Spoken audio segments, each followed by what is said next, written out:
No, this is Patrick. How you doing? What's going on? First time chatter, Clambulance, Sass Comics says notice me senpai. I always notice you. My beautiful special little angel. How was y'all's day? Main Game Boy, shout out. I had a good day. I had a lot of mail that I needed to pack up, and I packed pretty much all of it. I got a few more orders today, so I have to pack those, but the bulk of them that I got this week I had to get done. So glad that I got that ready. And I probably will draw maybe something else before the night is up. Did you take the duck home? Yeah, anybody who follows me on Instagram saw that I went on a run. Okay, let me. Why don't we switch to face cam so I can actually talk to you guys? Let's see. You guys want to see my face? Jump scare warning. Jump scare. How you doing, guys? I just started running. I'm running. I'm training to be able to run like long distance, and it's mostly because I just want my legs to look like tree trunks, like really like big beefy man legs. And because I moved recently, there isn't a like I have a Planet Fitness membership, which is the Broke Boy gym, but I was going there a lot at my old place, and now because I moved and there's not really one near me, I haven't been going as much, so I'm kind of like all right, I gotta find new ways to work out. So I have some stuff at home, like little free weights and stuff, but I got a new pair of running shoes because I wanted to start running and getting that done, and running is freaking hard, man. I mean, I've been going on like a 3-mile run, sort of, but with a lot of breaks. You know what I mean? Like, I'll run until I can't anymore, and then take like a 5-minute, like I'll keep walking, and then I'll start running again until I can't. And I find actually that it's not even really my body that's getting tired until the end. By the end, I was like, okay, my legs are kind of fucking hurting. But like, it's really the breathing, like it's really hard to keep my like breath normal and my heart rate down while I'm running. But it's cool. Like will run. It's literally 1.5 miles to the grocery store near my house. So I run to the grocery store. I usually get a little snack and put it in my little fucking bag, my fanny pack, and then I run back home.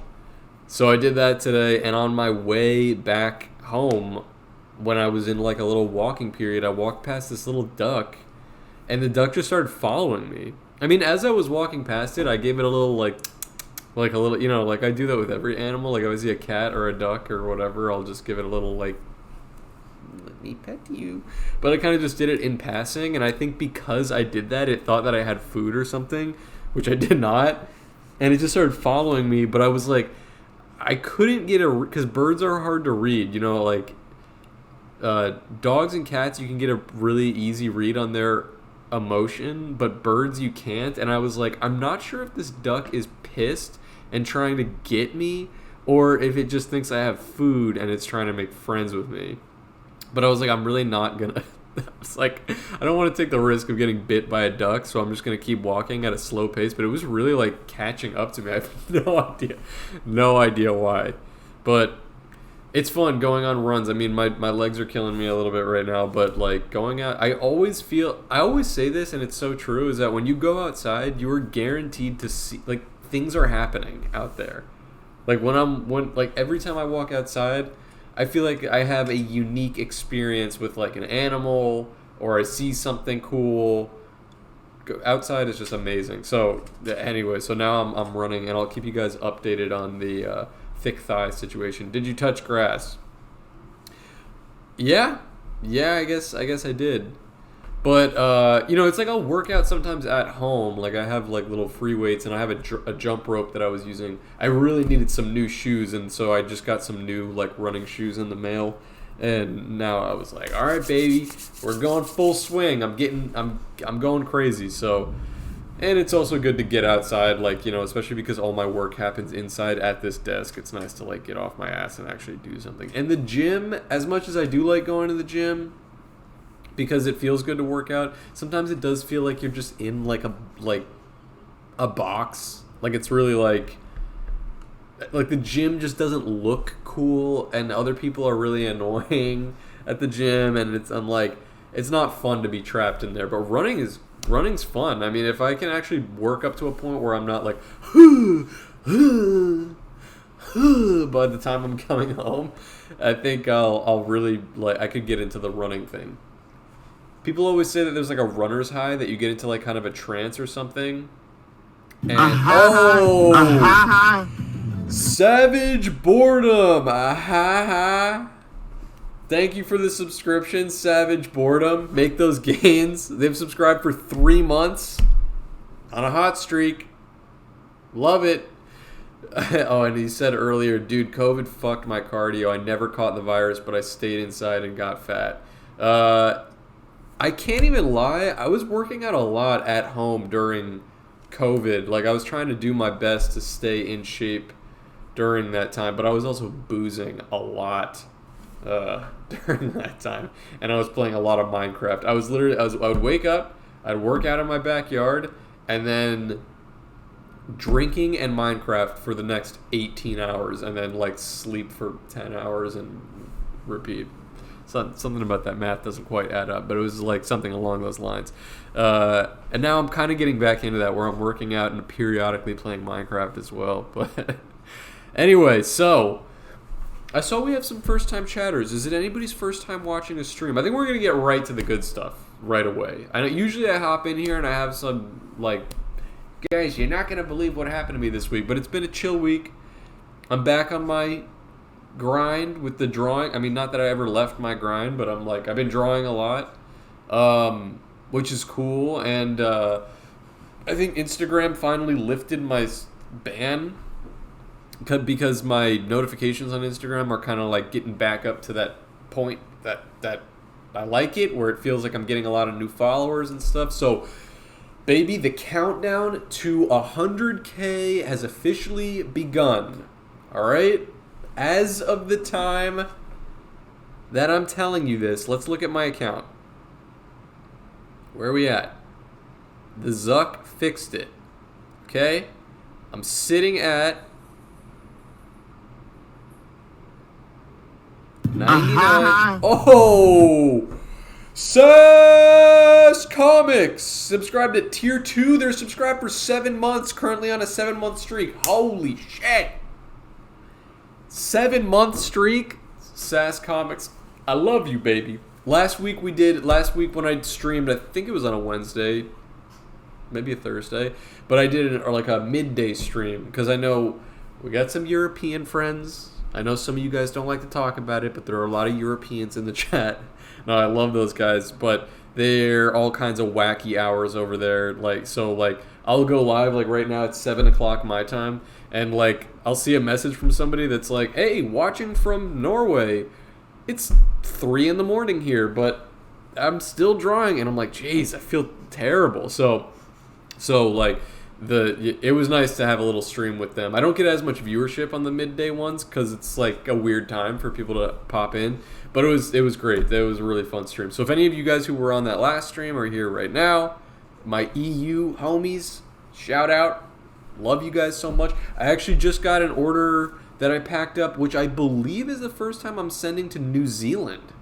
So that's pretty cool. I send orders to Australia actually quite frequently, but this is the first time I got a New Zealand address on it, and I was like, oh, that's sick. New country alert. Every time I get a new country on there, it's like, oh yeah, it's in Poland. It's 1 a.m. Dude, God bless you. Thank you for watching at 1 a.m. I am honk shoe sleeping mode at that time, but I'll probably go to sleep. That's okay. I still appreciate you popping in.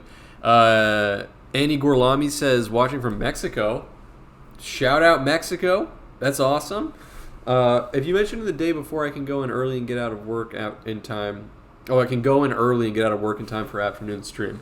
Yeah, I probably should get more in the habit of letting you guys know ahead of time, like when I'm going live and what the story is. But I don't even really know, like day to day. It's like I've been busy, like, which is good. I hate when people say that too, where it's like, oh, I've been busy, I haven't done, but it's like I really have. I really feel like there's always something I could be doing or I should be doing, and I still don't feel like I still have a laundry list of things that I need to do, and that I love streaming and I love being able to interact with you guys this way, but it's like hard for me to plan ahead sometimes. Oh, Savage Boredom said, I keep seeing more and more Beetle Moses comics in the wild being shared by my normie friends. They're not normie anymore. If they're sharing Beetle Moses, they're freaking epic memers. That's awesome. I am free 24/7 in case you need volunteers for anything. Okay, good to know. Thank you, Annie. Yeah, no, everything's been going well. Oh, I finally got an email back from. I did an interview. I think I mentioned this on a previous stream, but I have maybe you guys, maybe not. I actually haven't mentioned it, but I just did an interview with Hustler magazine. Imagine that. Can you believe it? Just did an interview with Hustler, thanks to Missy Martinez, we've been mutuals on Twitter for a while, and she's a writer for Hustler Mag, and she hit me up and actually gave. I mean, not that I should be surprised. I think she's really funny, but I don't know. I don't read Hustler magazine, tbh. I don't really know anything about it, and she gave great questions. Like, I thought really thoughtful. You know, I've done a couple interviews at this point, and there's some questions that I get asked, like, you know, or if I do like an Ask Me Anything on my Instagram or whatever, I'll get like, you know, people ask those kind of, so how do you come up with your ideas type questions, which are always like, I don't know. but Missy asked like really cool questions, and so I was waiting on her editor had to reach out, and I had to sign a release because a couple of my comics are going to go into there, and also a picture of me is going to be in Hustler magazine, which is insane. But I had to sign a release, and I finally got that release form in my email. So stay tuned. I suppose that Hustler magazine interview is going to rear its head sometime in the next few weeks, most likely. Big Yoshi says, I accidentally drank coffee at 10:30 p.m. and was regretting it until I got the notice for you going live. It was meant to be, let's go! We're getting high, baby! DJ Khaled. Natty the Panda says, IDKY Opera is not letting me highlight. So, at Beetle Moses, Daily Beetle Fact. Boletotheris cornutus, the forked fungus beetle, adults feed on, and larvae develop in and feed on polypore shelf fungi, usually birch polypore. Piptoporus betulina. Dude, I have got to be the goat of reading Latin names off the top of my head. I always like ace it. This species is arguably one of the best studied fungivore beetles in the Western Hemisphere, with research carried out on its sexual selection, defense behavior, habitat fragmentation, and movement dynamics. Okay, we're looking at the forked fungus beetle. Forked fungus beetle. Comes right up. Whoa, what the hell? This is a wacky looking little guy. Oh my god. It looks so, at first glance, you're kind of like, ooh, but what an interesting looking bug. He is forked. They really weren't lying when they came up with that name. Forked fungus beetle. Okay. Okay, look at that. Thank you, Natty the Panda. That's a very good suggestion. I always love looking at beetles. Guys, I think what we're going to do again today, so, well, I know I asked earlier, but I don't know if I fully finished the question, but do I have any new viewers, any first-time viewers in the chat? Some of you guys have been here for a long time, so I don't have to explain to you what this is. But others are new, so I have to just double check, because what we're doing, I'm gonna put the forked fungus beetle away. This is an art class, and it's for free. Can you believe it? Free. We're not gonna draw this, most likely. Could show you how to draw this, but Annie's third time. Love having regulars in the chat. Welcome back, Annie.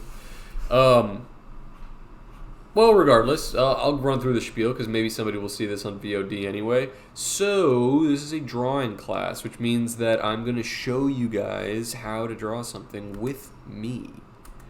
And it's going to be for all skill levels. It always is, because I'm going to walk through it really slow. So, if you're watching right now and you're too shy to tell me that it's your first time watching, or if you're just too shy to say anything in general, I would love if you picked up a piece of paper and a pen or a pencil and drew along with me. Or if you have the means to do it digitally, like an iPad or Microsoft Paint or whatever you want to do, you can follow along that way as well. I try to keep things as easy as possible so you can draw along using any medium. There are no rules, okay, but I do have Beetle commandments, which I read off at the beginning of the stream, which is what I'm going to do right now, okay? No rules. Hang on. How do I get this out of here? Go away. These are the Beetle commandments. I promise one of these days I will draw an updated version of this. One of these days. Number 1, don't be too hard on yourself, okay?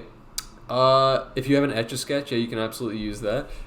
Don't be too hard on yourself. Okay, we're doing this for fun. I'm not grading you. You're not getting paid, all right? But it's for fun.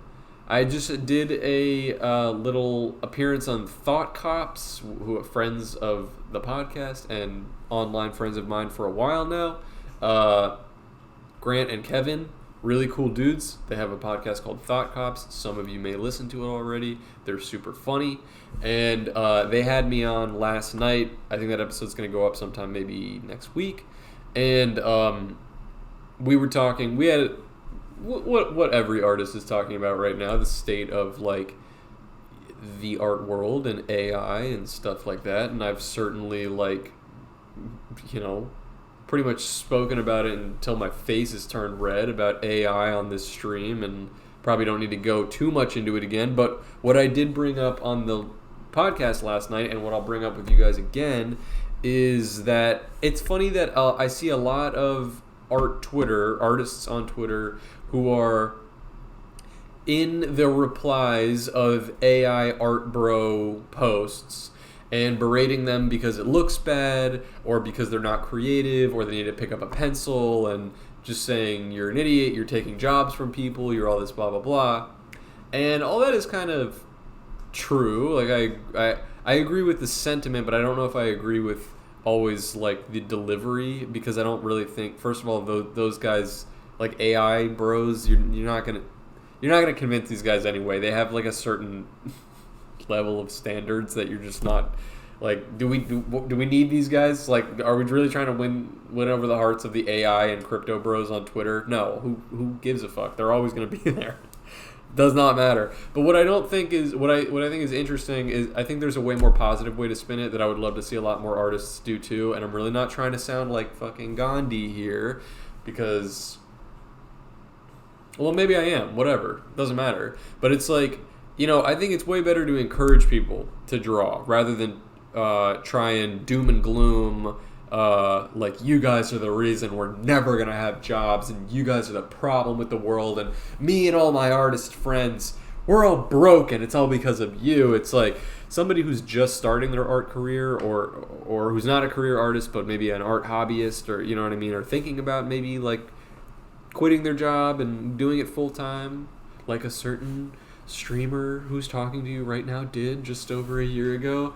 You know, they might see something like that and be like, oh, well, I'm not going to be an artist. There's no money in it, and it's just going to be misery and woe for, you know, my entire life. And it's just not a great attitude to have. I actually think some of those artist people who I respect very much as artists, but maybe not so much as posters, they are missing a really crucial factor, which I think you can share, which I think is the most important part to share, which is that being creative is really fun. Expressing yourself creatively is really fun. It's really good for your brain. It's really good for your soul. And as an added bonus, a lot of the times it will make other people happy too. And That's great. I mean, that's the most powerful force. Like, you know what I mean? I mean, they're like human emotion, and there's really nothing behind. There's no emotion behind AI art, right? And that's what people argue, but they try to say that it looks bad. But the problem is that by saying AI art looks bad, what you're gonna have to come to terms to is that it maybe looks bad right now, but in a year or less, I mean, I'm sure that they're going to be able to crank out art that looks like really good. You know what I mean? That doesn't look like glossy and soulless. Like maybe there will be paintings that are AI that I'm like, wow, this is actually really moving or inspiring. I've never seen an AI painting that's moving or inspiring, but like you can't throw that criticism at them because someday they might be able to achieve that.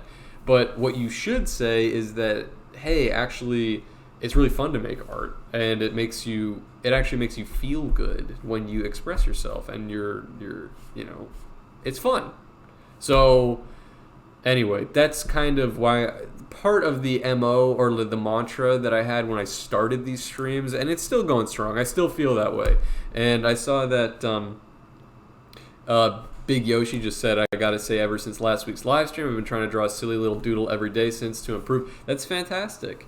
That's fantastic. And it's like it's great to want to improve. You should always try and try every day to get better. But this first rule, don't be too hard on yourself. Right? Another way I'll phrase it to you is remember that every day that you're drawing, right, you're making a brick. You're not making a wall, you're making a brick. But all those days that you spend, or just like a half an hour a day that you sit and you draw something, and maybe you don't even go into it with an idea, but you kind of just like are going with the flow, and this would look cool here. Every day you're going to make your little brick, and soon you will have a wall of art and talent and things that things that you're like, holy shit, I cannot believe I drew this. I mean, it's the comic that I just posted today. I know I'm like rambling, but I hope you guys enjoy listening to me just talk about random shit like this. And then I'll finish the commandments.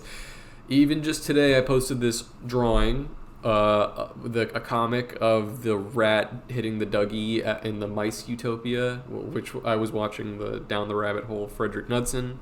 Shout out, amazing YouTuber. I'm sure a lot of you guys have seen that video. But it's a really interesting piece of like scientific history. This guy, John Calhoun, created the Mice Utopia, which was an experiment to basically test what social density, like the effects on a population by using rats. And he came to all types of very bizarre, nightmarish, dystopian conclusions, which is really interesting and dark to read. Yeah, his YouTuber rabbit holes. Yeah, he has it down the rabbit hole on this the Mouse Utopia. You should absolutely look it up when you're done watching this one. It's a great one. It's really interesting, and I was watching it while I was drawing. And I had that idea because I'd seen the video before, and it came to me. I thought it was funny to just like present it in this really dark, sinister way, but then be like, on week 6, the rats learned how to Dougie.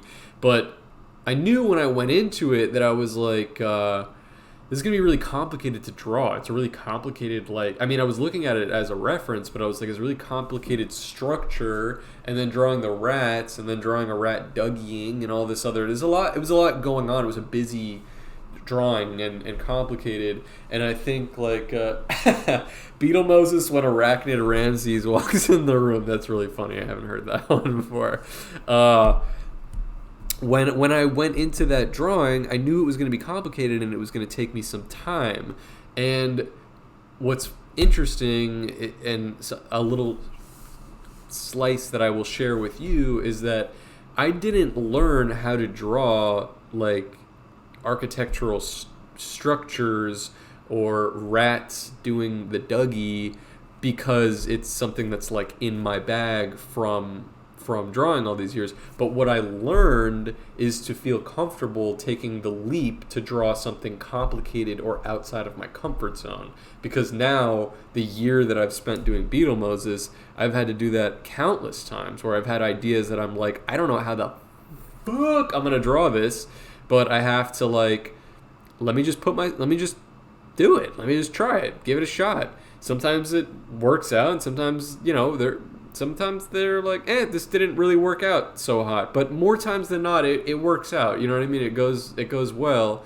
And now when I have an idea like that where I'm like, you know, my first thought, of course, you're immediately going to have Jesus, this is going to be a doozy to draw. But there's less time between that and me actually doing it than there was when I started, because I feel way more comfortable taking that step. And that's that, like Mesut Kaya says right here, that's the mojo.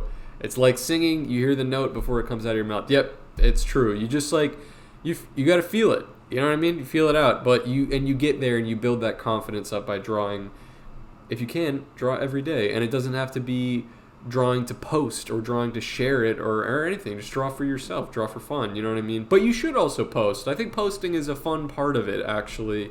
And I know a lot of my contemporaries, and myself included, bitch and moan and complain about social media, which is 100% justified. But it is really nice that, like, you can post your art and a lot of people have immediate access to it, you know what I mean? Like, more so as you build an audience over time, but even right away, like, you never know who's going to find your stuff. So, and even if you don't love it, you know, there's some stuff that I finish and I'm like, I don't really think this came out great. And then I post it and people will be like, dude, this is your magnum opus. And I'm like, really? I mean, okay. Okay. You know what I mean? It happens. So, anyway, all this is to say, art is a really positive thing. You know, it actually helps you. It helps me deal with negative emotions. And if Banksy was alive today, he would post. Maybe he does. I've heard that he's YOLO Swag Studios, but I don't know. Art is really positive. It can really help you. It can really help other people.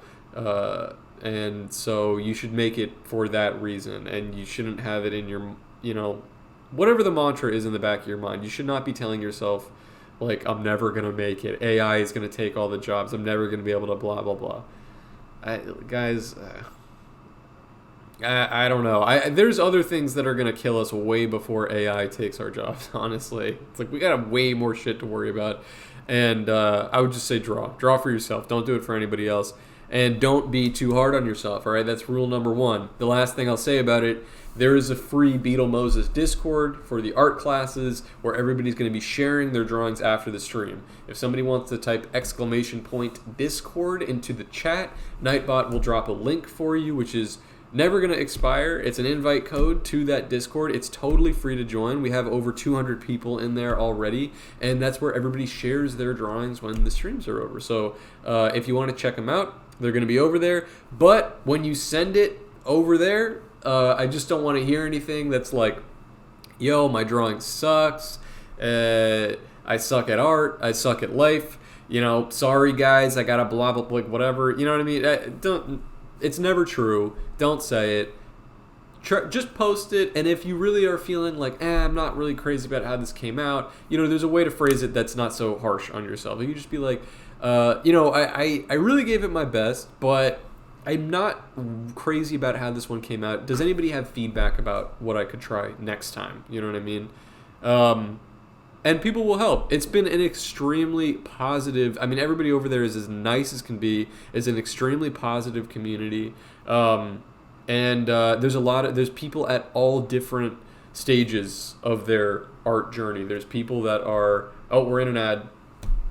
Well, subscribers aren't seeing ads anyway.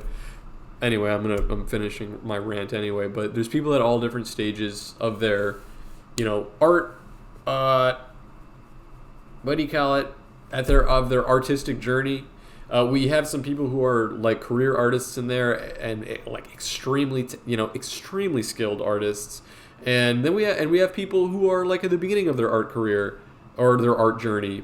Maybe not necessarily a career, that's the wrong way to put it, but art journey. And they're posting. You know what I mean? They're posting every day and they're getting better. Like I'm watching people get better in real time, which is incredible. So don't be too hard on yourself. All right? Whoa! Savage Boredom just contributed a tier 1 sub for the first time. Amazing. To the community, and they gave it to Luna Narrative. Oh my god, and they just did 2 more. What the hell? Holy shit.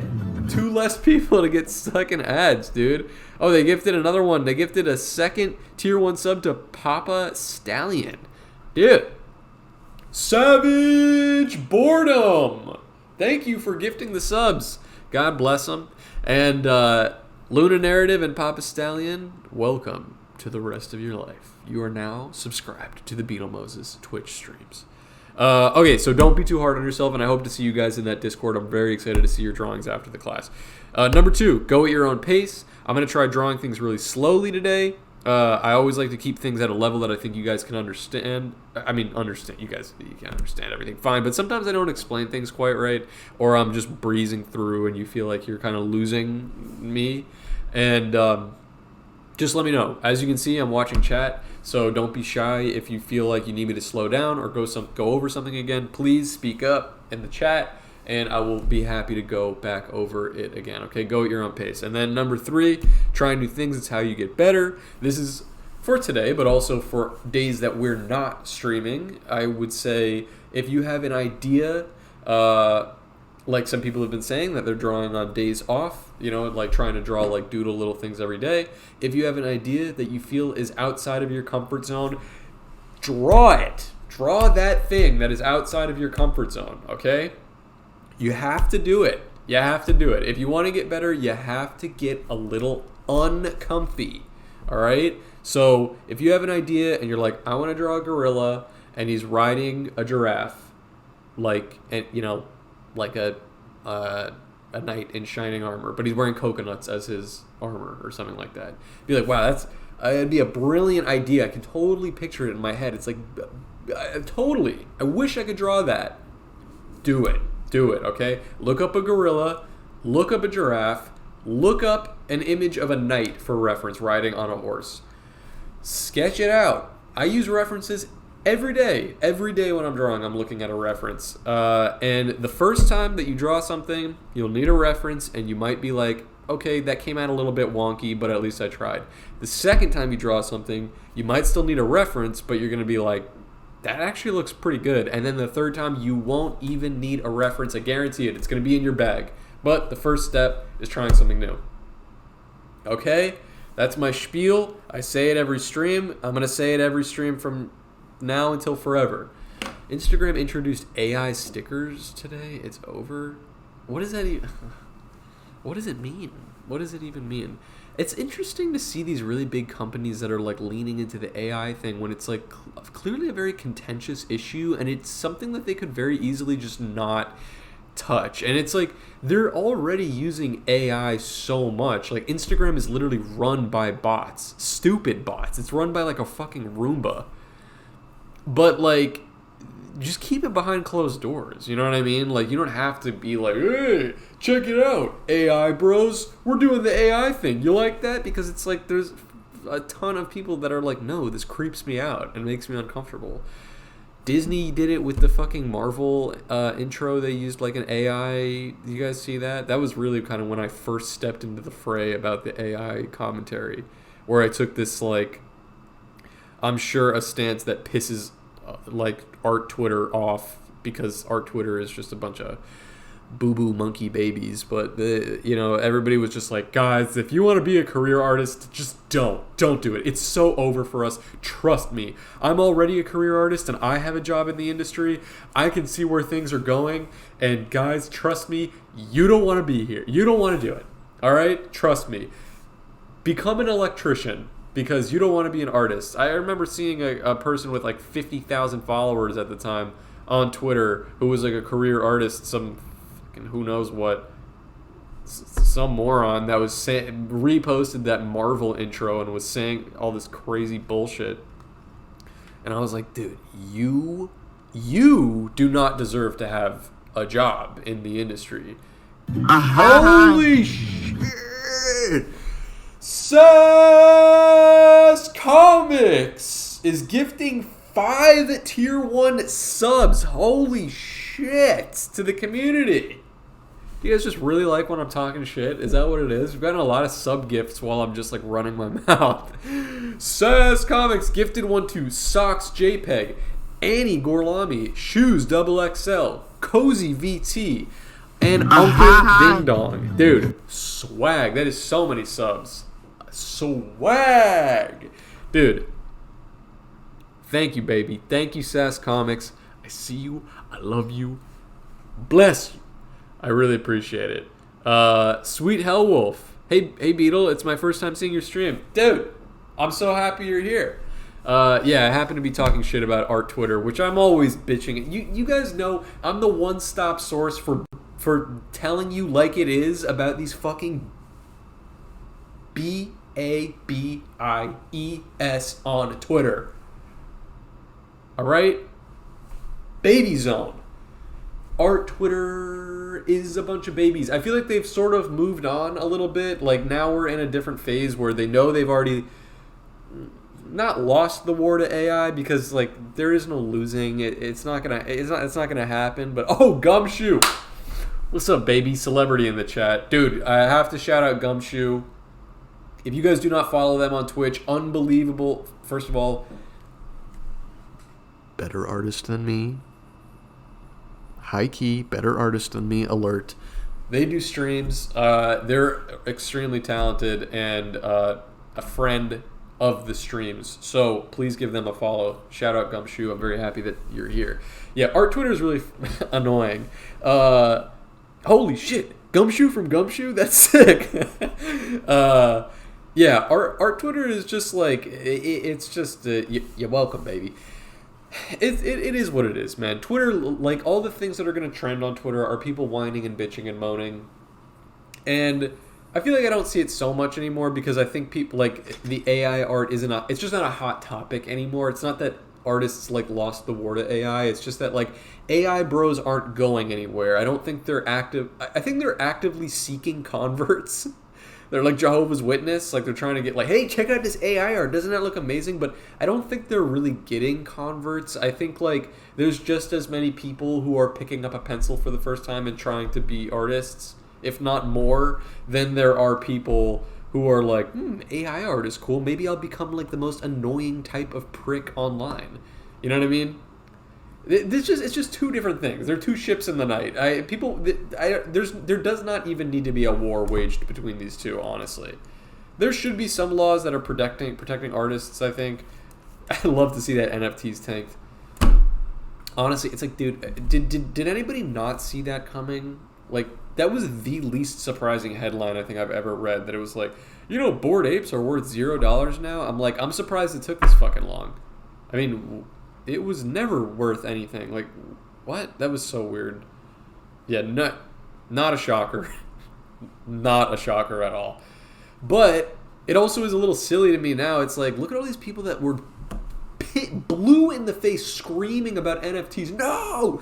This is destroying the art world. No! And now it's like, dude, look, you didn't even have to do anything. You didn't have to do any of that whining or moaning. Nobody cared. Who cares? Let it play out. Let it fucking play out. I'm telling you guys. I'm telling you. It just ain't gonna happen. Bitcoin or bust, baby. Mr. President, the AI art NFT pipeline just exploded. It is kind of funny seeing people who were very anti-AI sharing those like images that say like gay sex, but it's spelled out with cats, made with AI. I am not familiar with those images, but that's a good use of AI. Yo, Beetle, Sin was taken, first time chatter. What's up? Yo, Beetle, big fan. Found y'all through Vosh. Shout out, Big V. I've seen all the VOD, but first time catching you live. I must say, loving the country vids with YOLO. Keep chugging, dude. Shout out! Oh my god, man, you've been experiencing the full scope of like my content, basically. Thank you. That's awesome. Yeah, no, the country stuff was really fun to record with Zach, with YOLO.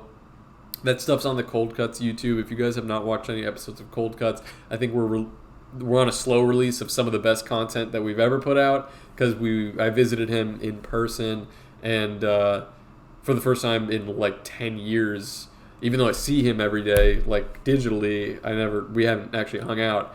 And so when we went to hang out in person, we ended up recording a lot of these like impromptu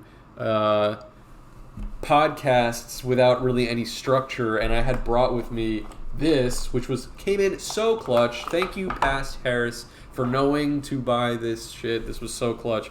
I got this like Zoom audio recorder, which is just this really powerful. It has 2 inputs, so I was thinking we would plug microphones in, but we didn't even use that. Just these 2 at the top are microphones, and they are like giga powerful. And so I just set it up, and it was recording us while we were outside, but it also picks up like the bugs and the birds and the water running and the wind and the fish and the trees, and like it came out. I'm really happy with how it came out, and so we're out there just like bottling sunshine. Holy dude, we have so many celebs in the chat right now.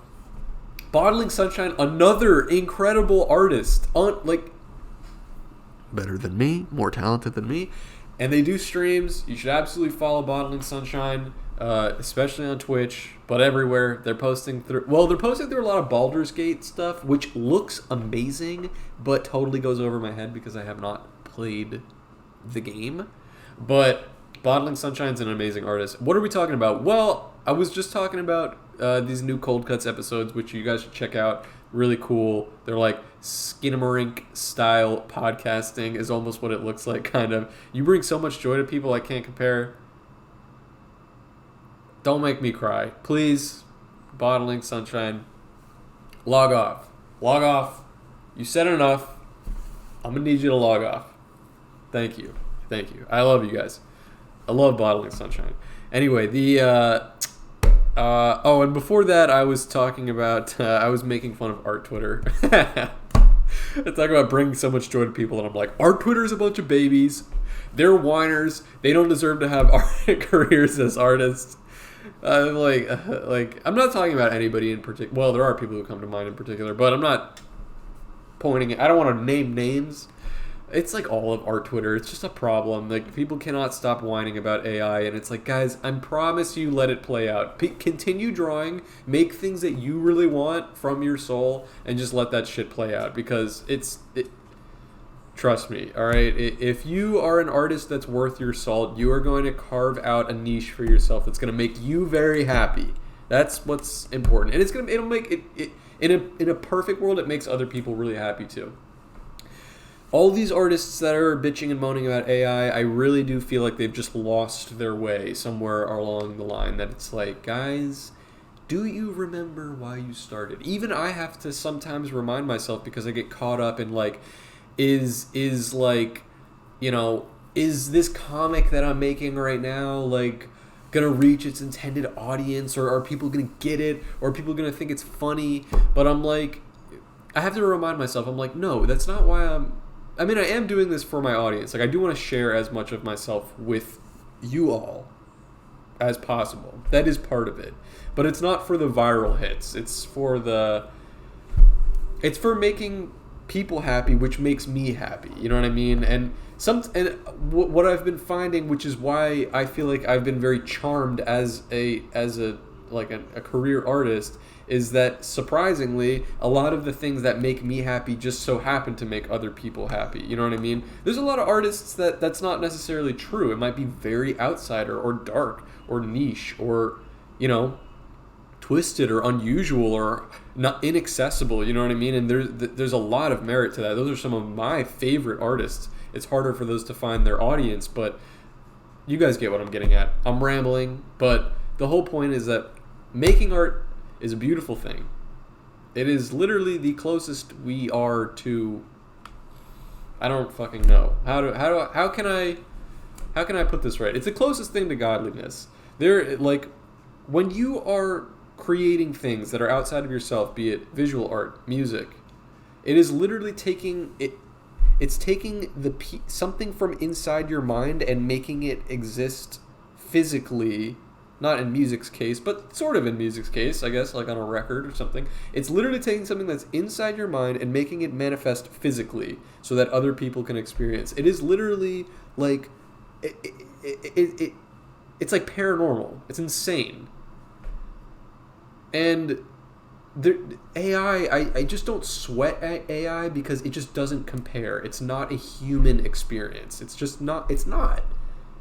And it's like, you don't have to be in the replies of every AI guy being like, you're the reason that humanity is doomed. It's like, just let it play out. You've lost your way. Like, you don't have to defend art, okay?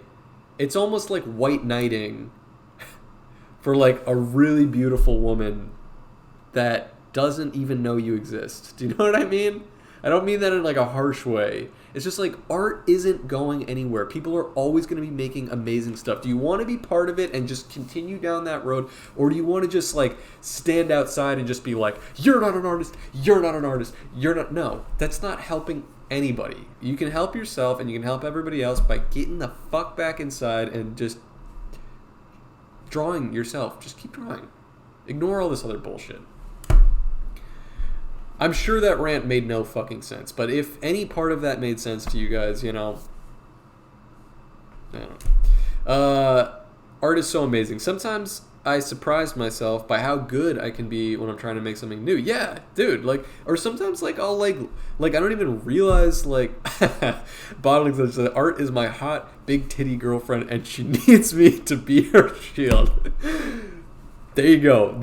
Just if that's your role, if that's what you want to do, nah, come on. That was like such a like my analogy made no fucking sense, but it's like it's just like, you know what it is like, I remember there was like a George Carlin. I'm gonna paraphrase, but there's like a George Carlin bit where he's talking about all these people that are like, save the earth, stop pollution, save the earth, and he's like trying to clarify. He's like, no, Earth doesn't need to be saved. Like, humans are the ones that should be concerned, because like Earth has survived way worse. Like literal meteors and clouds of dust that have wiped out all life on Earth, but the Earth is still here. Like the same thing is going to happen to humans, right? Like Earth is just going to shake us off like a plague. The only thing we can do is just protect ourselves and enjoy it while we're here. Like all this other bullshit to say save the Earth, it's like, trust me, it don't need your help. Like, it's going to solve the problem itself, which is us. You know what I mean? And I feel like this, like, I don't know. I'm firing on all cylinders here. You guys get the point. Okay, let's see. If I never saw the Joker jam a pencil up his ass, I don't know where I'd be right now. Thank you. That's powerful. It's so funny how long ago I even drew that one. A lot of people still cite that as, like, one of their favorites. I mean, I still love that one, too. I really like drawing that. It makes me laugh when I see it, but it's funny, like, that was such a, like, different phase of where I was at when I was drawing. Oh, but to comment on what Sweet Hell Wolf said, sometimes I surprise myself by how good I can be when I try to make something new. Yeah, it's really, like, sometimes what I find is that, like, a week after I draw something, or longer, you know, sometimes I'll revisit stuff that's, like, you know, really old, and I'm like, damn, I was kind of cooking with this one, you know what I mean? And I needed that time to pass for me to, like, actually appreciate it, like, look back at it and be like, wow, this was really good. I should have shared this or posted this or did something with it, you know what I mean? And I revisit some of those old ideas when I find them again, but I'm like, you know, you also should document things for yourself that way. Like, having a notebook is especially good for that, because then years later you can find them again and look through them and be like, oh damn, I was really like, I had something here, you know what I mean? Some of those old ideas I've actually, like, evolved into like more full fleshed out, like, comics or jokes or something like that. Oh my god, Mesut Kai says, I'm becoming a dad in 1.5 months and I'm so looking forward to those kid drawings. Dude, amazing. Congratulations. Yeah, that's incredible. I can't wait to see those little baby drawings too. That's awesome. I one day would like to be a dad and start. My dad drew for me as a kid, and it definitely is part of the reason why I love drawing right now. So it's genetic for sure. You definitely pass it on, and they're going to be, you know, their art style is going to be an evolution of yours. It's going to be slightly different, you know what I mean, in their own personal way, and that's going to be amazing to watch. So Mazel Tov, congratulations, that's incredible. Congrats. Andy Gorlami says, your description of art has Klimt's Beethoven Freeze vibes? I'm not familiar with that, but it sounds good. All this pro art talk from Beetle and chat is really hope-pilling me to start my own brand, but I do physical medium, so maybe more challenging. Could you specify what your physical medium is? Because maybe we can get some brainstorming without giving us any of your ideas. If there's something you can be more specific, maybe we can kind of. I could probably maybe guide you down a little path.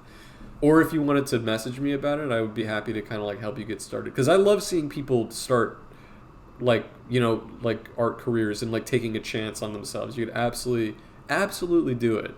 You really can. If I can do it, trust me, you can do it. I'm the most absent-minded, like not business-minded person of all time. Carvings, leather, and textile.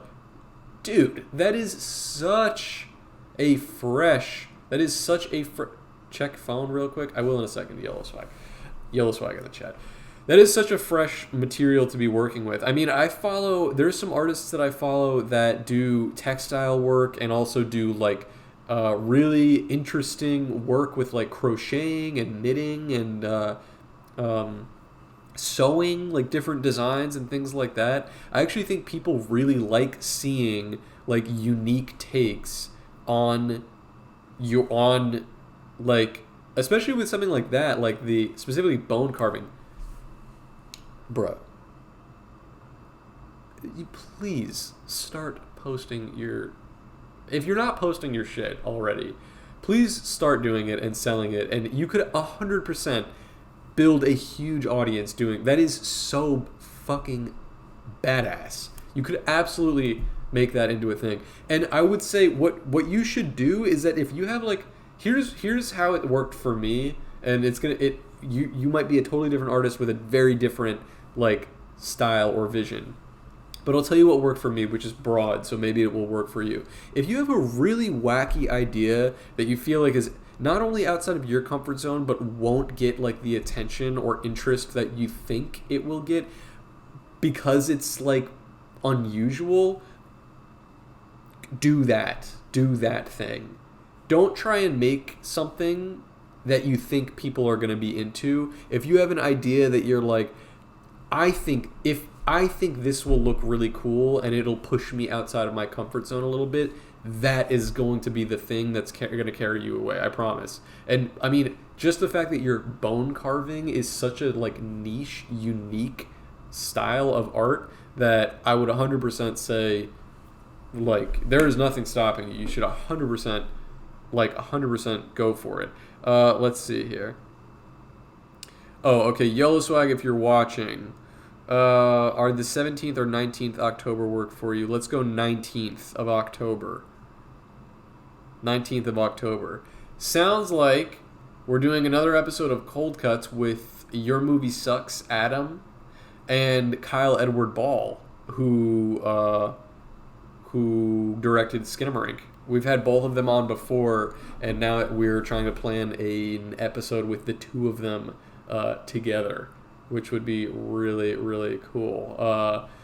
Yeah, both of those guys are fucking amazing. I've been binge watching the fuck out of YMS recently. He has so much good content, and the type of like YouTube videos that I love that are like long form, but like, you know, edited, like he basically edits together his own like fucking movies. It's crazy.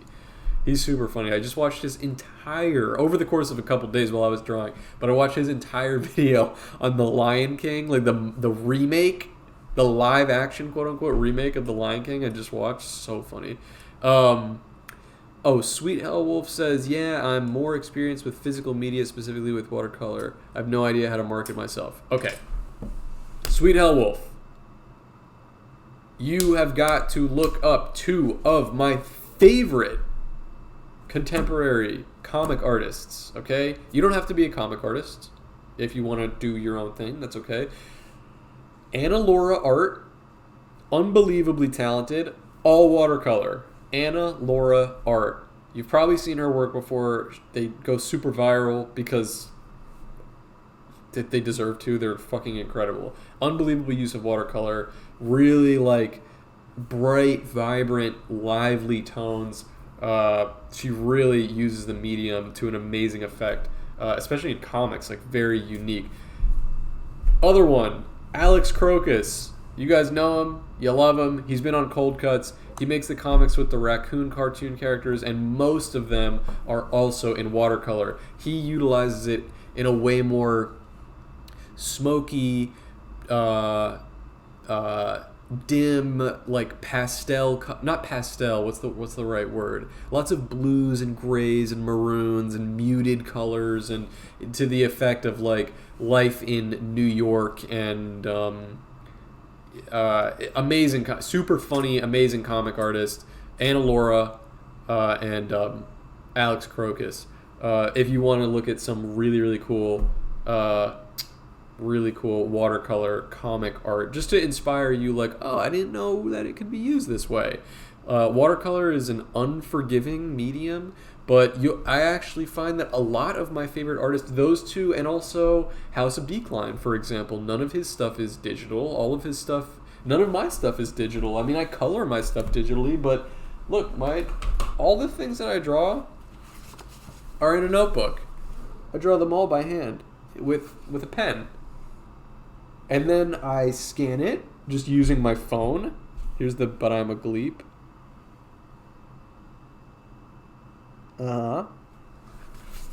I scan it using my phone, and then I color it digitally. But in the beginning, I wasn't even coloring it. I was just posting things in black and white. You know what I mean?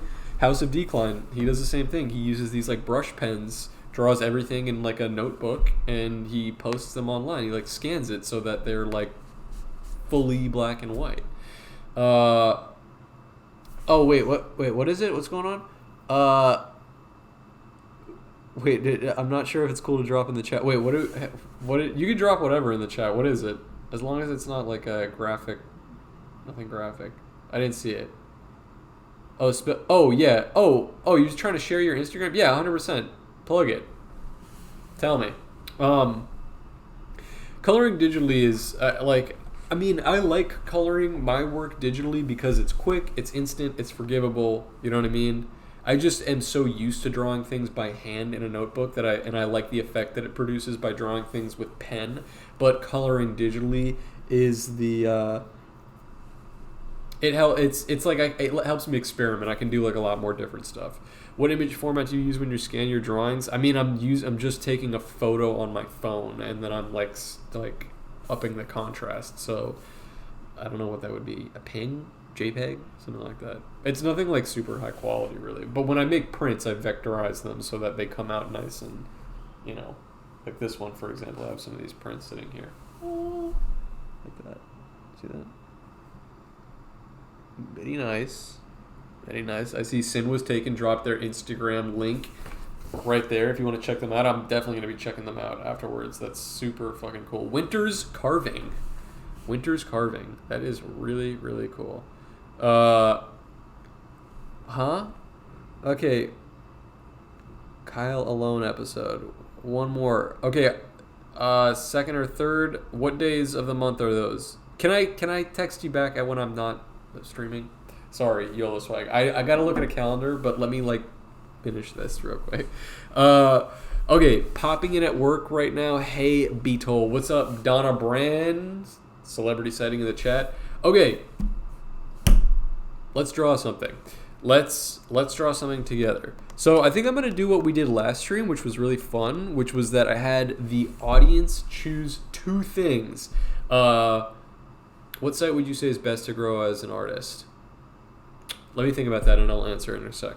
I'm gonna do two things. Oh, Stuffawaffle! It says, Beetle, I missed you.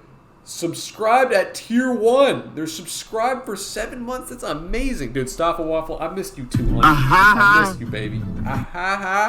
Thank you for the subscription. So we're gonna do two things. I'm gonna ask you guys, not yet, don't type it yet, but I'm gonna ask you guys for an animal, okay? And then after we pick an animal, we're gonna do an activity. I'm gonna choose one animal from the chat, and I'm gonna choose one activity from the chat, and then we are going to draw that together on the paper. So we'll do that in a sec. Cathedral Junkie said, "What site would you say is best to grow as an artist?" It's not an easy world out there for for growth on social media. I would say which is not to discourage you. It's just that, like, Twitter is a lot harder to grow on than it was in the beginning because there have been some major changes to the website. I don't know if you guys have noticed, which suck balls. And it's a lot, like, my growth slowed tremendously on Twitter after those changes were implemented. I don't do the numbers the same way I used to, and I don't get new followers the same way that I used to at all. Partly is probably because less people are using the site, but also because I think less people are even, like, seeing my stuff. I don't complain about it because it's like Twitter is Twitter and we all have to fucking deal with it, so there's no point in, like, whining. But there's something to be said about Twitter, which I do like, and is still the case, which is that you can the replies on Twitter are the funniest, as long as you have a cool audience, which I do. They're the funniest of any like app, because every time that somebody replies to your post, it's an entirely new tweet, which is kind of novel because it's not like that on Instagram or Reddit or, you know, I'm trying to think what are these other websites that people are using. It's like people can get really creative with their replies. So, like, Twitter was the first place where I saw people drawing. Mesut Kaya has to go, but it was a fun stream. Love you, baby. We'll see you on the next one. Good night. Twitter was the first time that I got, like, fan art or, like, remixed of my comics. The Slug Knight, who's a hilarious comic artist on Twitter, absolutely check out the Slug Knight as well. Oh, Mesut Kaya subscribed at tier 1 for 6 months in advance. Good gracious, man. That's incredible. I love you, baby. Congrats on on being a father very soon. That's extremely exciting, and thank you from the bottom of my heart. And I'm very excited to see you on the next stream as well. I won't let you down. You're gonna get your money's worth. Thank you, Mesut. Also, an amazing comic artist, by the way. For you guys in the chat, if you want another really cool comic artist, Mesut Kaya makes very fresh art as well. I don't know if I mentioned that, but they're really cool, and it's the same on Instagram. Anyway, I love that the Slug Knight, like, early on in my comic drawing, did a remix of a drawing that I did. I did a drawing that was how it feels to chew 5 gum, and it was this just, like, pudgy guy with a carrot in his ass. I don't know why. And then the Slug Knight replied to it with his own drawing that he had, like, made with Sharpie, like, really quickly, of this. It said how it feels to chew 5 gum, with the same pudgy guy with a mustache, but instead of a carrot in his ass, he had 3 fish, like 2 fish that were, like, suckered to his nipples, and another one hanging from his dong, and it was like how it feels to chew 5 gum. And I remember getting that for the first, and that was, like, within my first, like, maybe month or so of drawing comics or funny drawings on Twitter, and it just, like, blew my mind. I love that Weezer reaction. It is so fucking funny. Can I see it?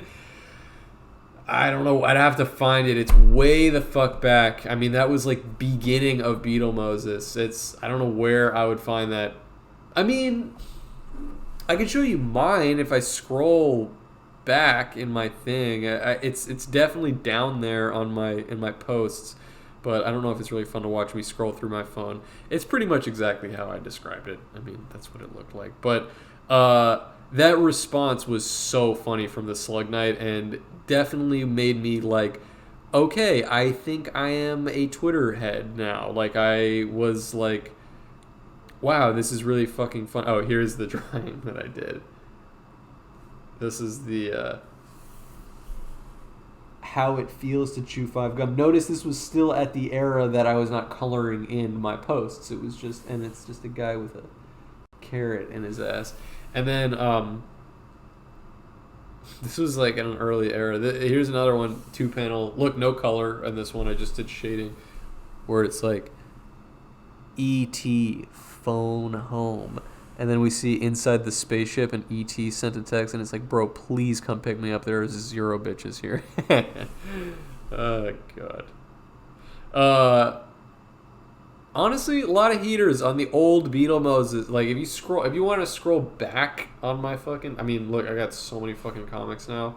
But if you want to scroll back to the beginning of it all, I had some stuff on there before I really knew what I was doing. I think I still had some funny ideas which are sitting up there. Like occasionally, I'll post them to my story just to be like, "Hey, check it out." Instagram has become better for growth for me recently. And I think a lot of artists have better luck on Instagram than they do on Twitter. Just, I don't know, like, it comes in waves. Like, Instagram has a more... They're better about feeding, like, people stuff that they actually want to see. Twitter does not do that anymore. So... You might, like, I start showing up in people's explore pages, which has helped my growth a lot on Instagram recently. And then, I hate Reddit, but some people love Reddit. Maybe you want to try that one out. Yeah, absolutely can. But post wherever. I mean, I know that, like, Yellow Swag Studios got his start posting to, like, Facebook, and I think he still periodically even posts there. And a lot of people, like, people who are patrons on the Cold Cuts or something, said that they found YOLO Swag. What? That's not true. I thought you did post on Facebook. I know for a fact that T. Stilly has said that he found your work on Facebook. Oh, you didn't start there. Okay. But see, I don't post there at all. Sweet Hell Wolf. I like Instagram for how organized it looks when you're looking at an artist account. Yeah, that part is also really nice. Reddit alert. Reddit stinks. I have been posting there. I started posting there periodically because Instagram shadow banned me. And I was like, well, if I ain't getting it here, I'm going to post somewhere else. But it's just like, honestly, the weirdest part about Reddit is that, like, the meanest comments that I've gotten in a while have come from Reddit, which is like, they all try to act that they're like, we are the smartest app. But it's like, no, you guys are really the dumbest. Like, really, really the dumbest. All right, here we go. Annie Gorlami says, let's draw a giant octopus attacking a submarine. We could do that. Let's start with this because I want to get you guys engaged. Give me an animal. I would like to hear what animal we should draw together. Last week we did a platypus. We did a platypus that was, what was he doing? Dancing? Pikachu. Okay. Capybara. Love that. Kangaroo. Dodo bird. A giant octopus. An otter. That's good. These are all good. Kiwi. Wow, a lot of different ones. Kind of like the idea of doing a Pokemon. Okay, I'm into that. I honestly like all of those. This is actually going to be tough to pick. Possum, Pokemon, Kiwi, Otter, Giant Octopus. Okay. You like the otter. Annie Gorlami says, I like the otter. Toad. Possums are so cute. Italian. Okay, let's do Bruce Valanche. Otter is cool too. Okay, we could do an otter. Maybe I'll know better which one to pick if you give me a task. Let's hear. I think we've heard very good. Okay, a lot of people voting for otter. Okay, maybe we'll do an otter. What's the activity that they should be doing? What is the task? Power washing, a picnic. Power washing, like the driveway. That's funny. Playing pickleball, playing guitar. That's fun. Although I think we have drawn something recently playing guitar. Right? We definitely did. Business meeting, sleeping on the river, taxes, gambling. That's funny. Playing a claw machine, doing kung fu. That's fun. I kind of like that actually. Like a karate otter. You guys like that? A karate?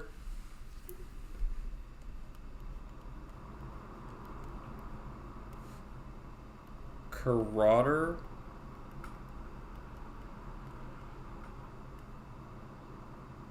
Karate otter is pretty dope. Getting arrested, going on a date with another one, committing tax fraud. Wait, what kind of otter? Are there different kinds of otters? I have in my mind what kind of otter I'm thinking of, so let's do this. Let's find an image of an otter first. Otter. Oh, they're so cute. I love his little nose. And I like the way that they're shaped. They're funny. Okay. I think they have such a long body. River otter. Okay, I'm going to save this one.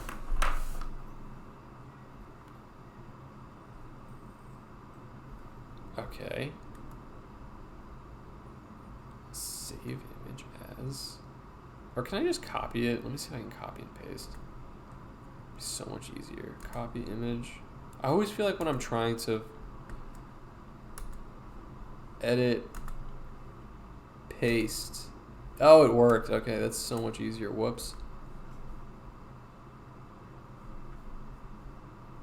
What the fuck is going on here, man?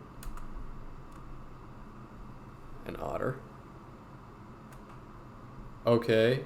My favorite animal, the marine weasel. Okay. And next, let's look up a karate. I know it's called a gi. Karate guy. Why is this the guy that comes up? A mobster? I don't know who the fuck that is. It's weird I googled karate guy and that was just the dude that showed up. Oh, come on, is this gonna load or is this gonna crash? Not responding. Okay. This page is having a problem. Guys, I've made it pretty public that I'm like in the market for a new computer. You know that's happening like very soon. I need to basically come into like a nice little paycheck, like a merch drop or something. Holy fuck, Lois, it's Beetle Moses. I really need to come into like yeah, this is what I'm looking for, like the kick. Perfect. Copy image. I need to come into a nice little merch drop payment, and then I'm gonna buy myself a new computer and not a stupid effing laptop. I'm gonna get myself a desktop for the first time. Nice transparent background, nerd. It'd be a shame if the entire fucking grid just came with it. Okay. Love that. Okay. I kind of want to flip that image though. Actually, that's okay. You got fooled by the fake ping. PCs are sick. Yeah, I mean, I do. I used to have an Apple, and I spilled a Heineken on it. Well, I had one for a long time. That was like basically like the year that this one I had. What was like a 2011 like MacBook. Treated me pretty well, but it started to sound like a helicopter was taking off every time I like loaded something up. And then got rid of that one. Got a brand new computer. It was actually at the time I was working at Apple, so I used my fucking like 10% employee discount to get like a new MacBook. I was like, holy shit, like a fucking 2016 MacBook Pro, and I was like, bro, this is so amazing. I dropped like a full paycheck on it, and I swear to God, I had it like 1 week, and I was watching some movie on my computer, and I was like, what could be better than this? I got a movie playing, I got a beer, and I knocked the beer over, and it went all over the keyboard, and dead, gone. I had the laptop 2 weeks, and I was like, I guess I don't need a laptop. Because at that time I was just using it for fun anyway, like making music and random stuff, and I was like, I was really sad when it first happened. I'm finally at a point that I can talk about it. Now we're like 5 years out or longer from that happening. It's longer than that, probably 6 years. And it's fine. And anyway, so then I needed a laptop. for other purposes when I was, now this was like a year or so ago. And I got this one used on OfferUp from this Russian guy who like souped it up. It's like a 2011 computer, but it has nice RAM. But you wouldn't know it because it's so fucking old that it just can't handle anything. So it's, for the first leg of my career of Beetle Moses, it has done me.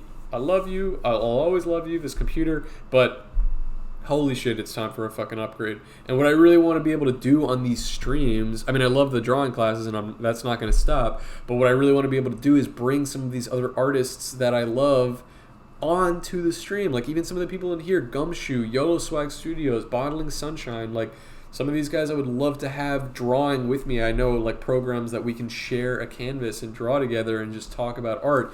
But I can't do it right now because my fucking computer will explode and crash if I try to even do it. So I need a new computer, and especially because it'll, I think, just like propel, the next era of these streams and hopefully my career and all this other stuff. So that is my next big payment. And I got a birthday coming up very soon. So it's on October 16th, if you guys were wondering. It is my birthday. Once the Patreon gets bigger, we will buy you 2 computers. Yes, if you guys want to help me on my birthday journey, you can subscribe to the Patreon. YOLO Swag Studios, if you type Patreon exclamation point Patreon in the chat, it'll drop a link to the Cold Cuts Patreon where you get a whole bunch of insane shit. I'll let YOLO Swag talk about how sick this stuff is in there, but it's literally like the best it's the best Patreon out there, I'm telling you. If you go over there, you'll first of all get like literally I think like 70 bonus episodes of the podcast. You get invited to the Cold Cuts Discord, which I was just chilling in the VC before we hopped into the stream. We were all chatting and talking. I get to actually see your guys' face over there, and it's amazing. And look, also, I'll show you guys this too. At the executive tier, you get a custom doodle, which is extremely fresh. I was drawing a bunch of custom doodles for people, which I have here. But you also get, I opened to the exact right page. It's just how you know it's a perfectly sublime moment. You also get a Patreon exclusive print every month. So this is a print that is not available for sale. It is only going out to the Patreon. I was going to destroy Earth, but this Michael Jackson guy is nuts. He what? You get a bunch of stuff, and it's just a fantastic community. I mean, like the Discord over there, it's literally like just getting invited to like a group chat with an extremely active, it's really active, super active group chat with a bunch of really kind, interesting people with similar interests to your own. Everyone over there is like as nice and funny as you can imagine, and plus we do like all types of other Jackbox and a lot of interactive stuff. Is the P.O. Box still working? Yes, it is actually. My P.O. Box, I'll write it on the screen. It is still working, and I love getting mail. So if you wanted to send me something, I do have a P.O. Box. It's P.O. Box. It's just Beetle Moses, right? Beetle Moses. P.O. Box 9403, Coral Springs, Florida 33075. That is my P.O. Box address. So if you wanted to mail me something, I'll show it off on stream. For example, sorry, I know we are going to draw this otter in just a second. Bear with me. I just want to show you guys. Shout out to Waffle Croc. He drew this for me, and he also wrote me a really, really nice heartfelt note. But I don't know if it's private, so he wrote me a note. It was really nice. I don't want to read it on stream if he doesn't want me to, just in case. But it was extremely kind. He's just a really sweet guy. But he also did this amazing drawing of me, of Beetle Moses. Of the character, in these like really sick marker pens. So I got that in the mail, which is amazing. And I just got some double-sided tape, so I can just beep The Discord is set up to be never ending currently, so you don't get booted out. Oh, there you go. Yeah, so if you wanted to send me stuff also in my P.O. box, I love getting things in the mail. I've gotten all kinds of wacky, cool stuff, so it's over there. Okay. That reminds me, I made something for you in YOLO a while back and keep forgetting to track down your P.O. boxes. I probably should make another public post about it so people know that it's there. But, yes, you absolutely can. I love getting things in the P.O. box. Okay, let's get started on this drawing. I'm going to take this and how do I, can I change the size of it? Oh, yeah. Just make it a little smaller so it's not so in the way. Okay. And I'm going to make a new layer. Apply transformation. All right, guys. Let's get started on our drawing. So, draw along with me. Remember? Okay, hello, sorry. I'm going to ask one of those annoying questions. Okay, go ahead. Draw along with me. All you need is a piece of paper and a pen or a pencil. If you have both a pen and a pen, is the eel print going to be restocked soon? Yes. Actually, I don't know if you're the person who sent me a contact form on my website, but somebody else was just asking if it's going to be restocked. So, yes. Oh, you're not? Yeah, okay. Yeah, it'll definitely be restocked. I literally just sold the last one that I had on hand, but that's a really popular one, so I'll absolutely make another one. 6 a.m. sunset. Okay, I got you. I'll 100% hook it up. So, if you have a pen and a pencil, or if you're drawing digitally, you can follow along exactly how I'm doing it. But this is how I draw things by hand on paper when I am trying to mimic a position. Like this one, for example, where the guy is, karateing. He's karate chopping. Okay? We can see here, I like to break things down as stick figures.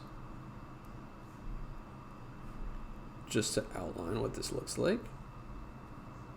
It really helps me also focus on what each limb is doing and some of the weird ways that they bend. So I wouldn't have really known to tuck the hand in here because I'm not a karate guy, or what this hand might be doing. This one is interesting because it's perfectly straight, and this one I think is interesting because the foot is at an interesting curve too. It's facing the camera. So what I like to do with my pencil is draw this skeleton.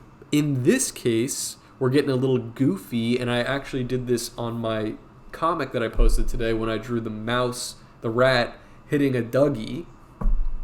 I screenshotted a picture of a guy doing the Dougie, but then when I was drawing the skeleton, I adjusted some of the features to look like the animal would look, right? A mouse it's a lot squatter, or it has a long torso and stubby legs. So when I was drawing it, that I adjusted the stick figure, and we're going to do the same thing here. So we're going to draw a pretty sizable head.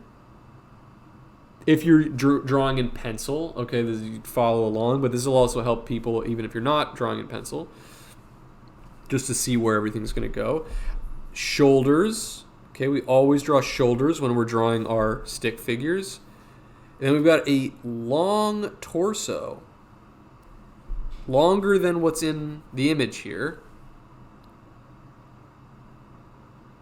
I'm actually going to move it over slightly. Oops, well, sorry, it moves the other thing too, but that's okay. Okay. Hips, which I'm actually going to keep kind of wide and low. And then just straight down, little foot. And this one is going to be going up and off to the side slightly. Stubby legs, okay? Now I'm going to make this one, keep it small, stubby arms. This one too, making a little L shape for these.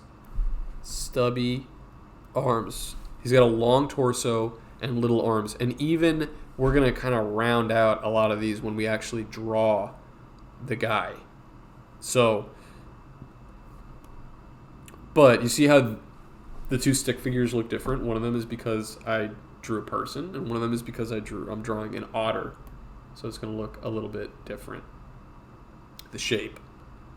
Okay? Now what I'm going to do is bring the opacity a lot lower,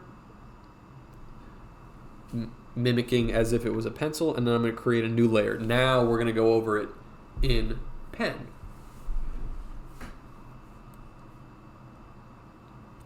Actually, if I'm being totally honest, I would still, at this stage when I'm drawing, draw it with pencil, and then I ink over the final pencil lines to solidify them, right? Which will also, once I erase everything, it'll erase those pencil sketches, but it'll also erase my skeleton, so it all goes away. But in this case, we're skipping right ahead to the pen. So let's start our otter, which I think is going to start with this round nose, kind of a little bean shape.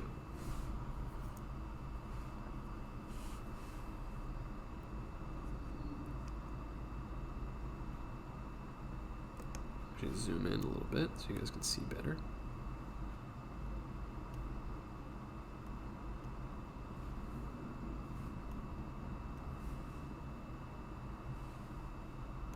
Okay.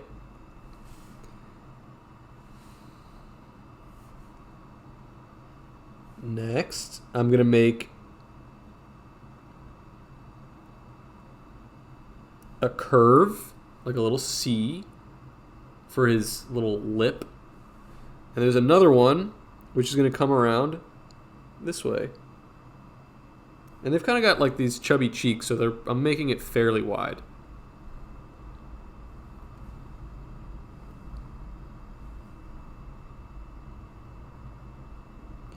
I'm going to make two more sort of bean shapes.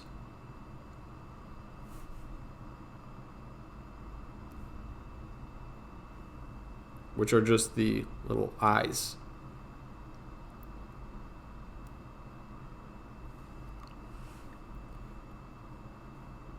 And you guys know what I like to do. Even though I fill them in black, I like to add a little shine because it just gives it a little more personality. Makes them look less like soulless, honestly, right? Okay. How are we doing so far? Let me know if I'm going too quick.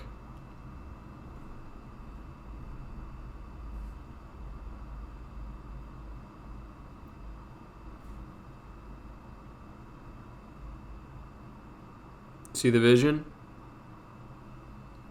This is also going to be a fun one because we're drawing some of the drawing personas again, are we? Yes. You know what? Can I just say I actually resent that the whole furry thing, or like the like anthropomorphic animals have just been totally like co-opted by furries. It's like, well, I guess it doesn't really matter. I don't consider myself a furry, but I love drawing animals doing things. So does that make me a furry? I don't like. I think the biggest part of being a furry is you have to consider yourself one, and I really don't. Because I don't have a I'm saying I don't have a fursona, and look who's sitting right next to me.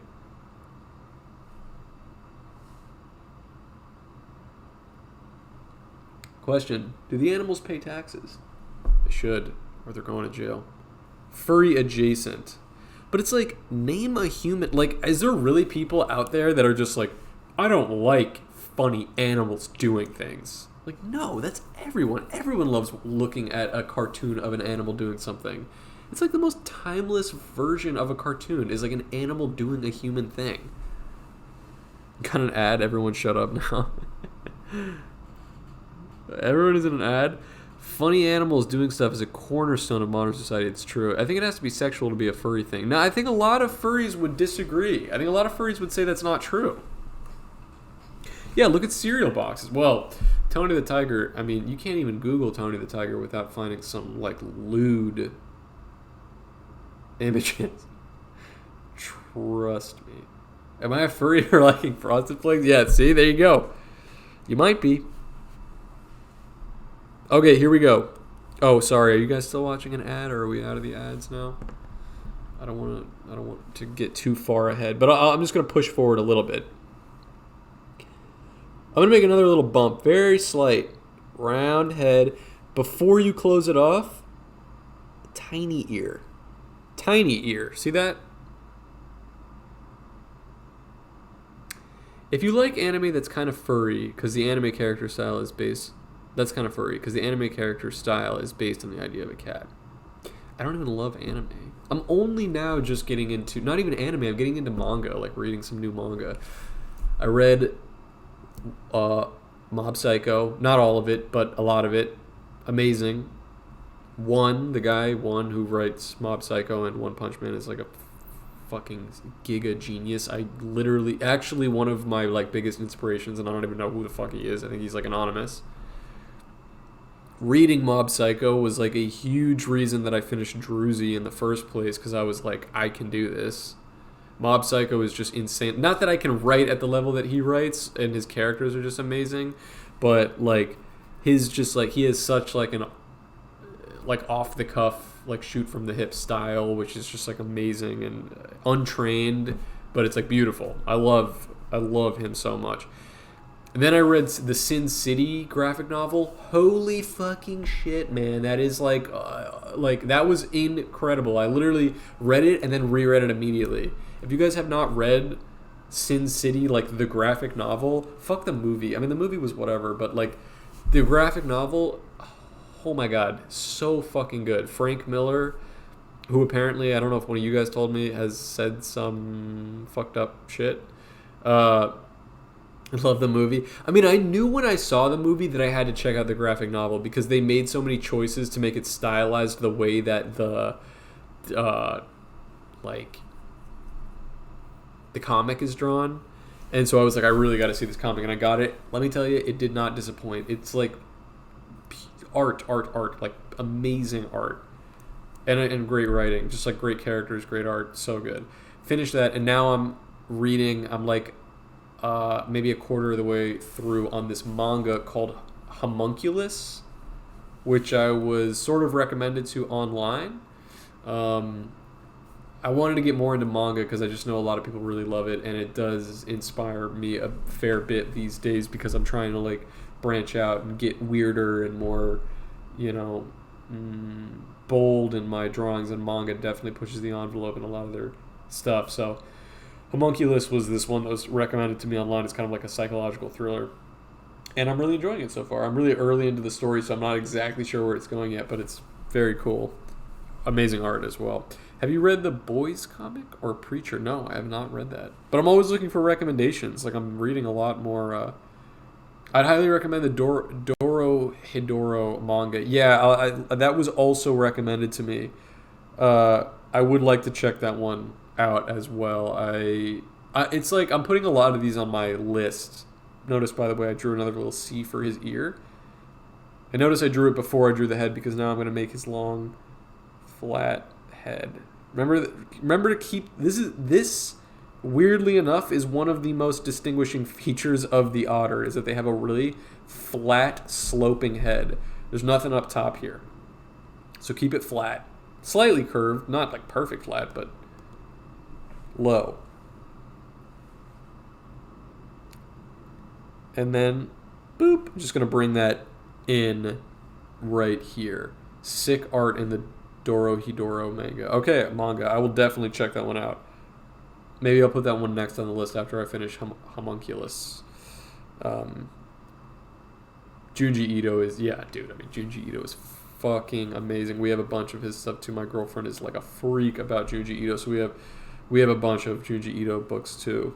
They're scary, but they're amazing. I mean, dude, it's insane that he is like that good at drawing shit. He's seriously the GOAT. Okay, we are now going to... Whoops, what the fuck? I'm going to swoop. We're going to draw the gi, all right? That's next. So, gi. See how I kept it like pretty much like straight, and then the slight hook at the end? Ghibli Studio BF, Junji Ito GF. That is a fucking goated combo. They had some Junji Ito originals on display at San Diego Comic-Con this year. It was dope to see them in person. Wow, I bet that was fucking sick, man. He's crazy. He is just so insane. His ideas also are just so unique and terrifying in how bizarre they are. Like, how the fuck did you come up with this shit, bro? He's insane. I'm going to make another little curve for the lip. The bottom. Look how cute he is. Bottom lip of the otter.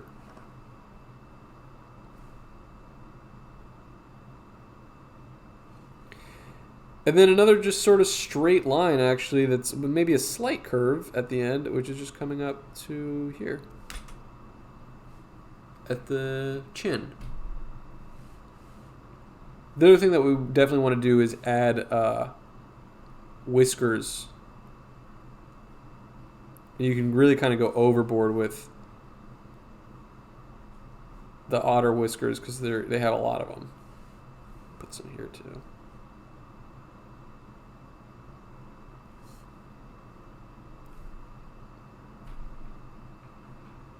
Which are just little curving lines, little curves.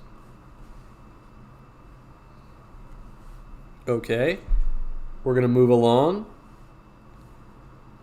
Now, remember, this line on the guy, it kind of brings his body into like a V shape because this dude is in good shape, right?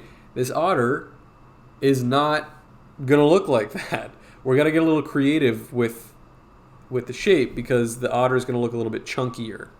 So we're going to draw a line. It's actually, I might even adjust slightly where maybe we should put the arm. Let's do the arm first now that I'm talking out loud. Let's start with this, okay?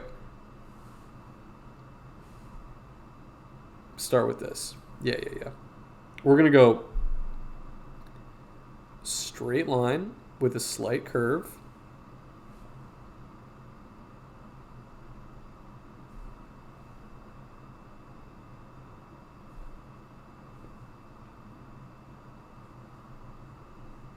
Okay.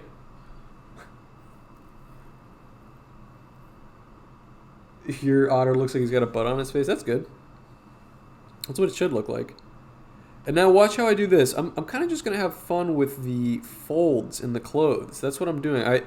We already have this skeleton sketch, so I know where the arm is going, which actually allows me to kind of free my mind a little bit and get a little wrinkly and crazy with the folds. All right, so go ahead and do that. See how I'm just adding little L's and U's. And let's do another one. I'm going to curve from back here and bring it down to his elbow.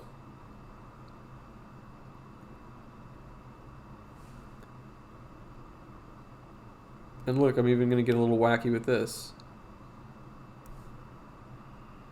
See how I just made like a little fold and a whatever? It's all wrinkled, crazy clothing, so I'm just kind of like feeling it out. Make a little T there also to symbolize a fold in that clothing. Does not have to look exactly like mine. Doesn't even have to look close to mine. You could even just draw it straight without the folds. I just think it's fun to like kind of get a little, let your... That's the fun part, is when you can kind of let your mind wander and like you're like, oh, that looks interesting. Or you could be like, oh, that doesn't look good, and just erase it, you know what I mean? Or if you can't erase it with a pen, you're like, okay, I'm going to draw a different line going this way, which is going to balance it out in the other direction. You know what I mean? You can get creative.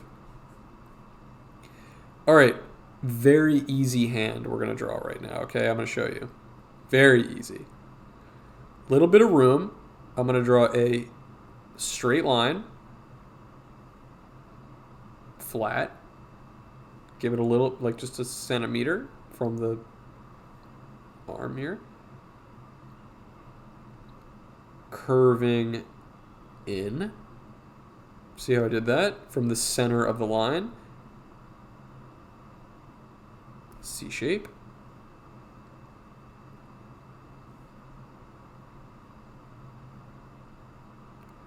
And now from this side, we're going to come out And watch how I do it. Number 3, connect. Okay, coming out.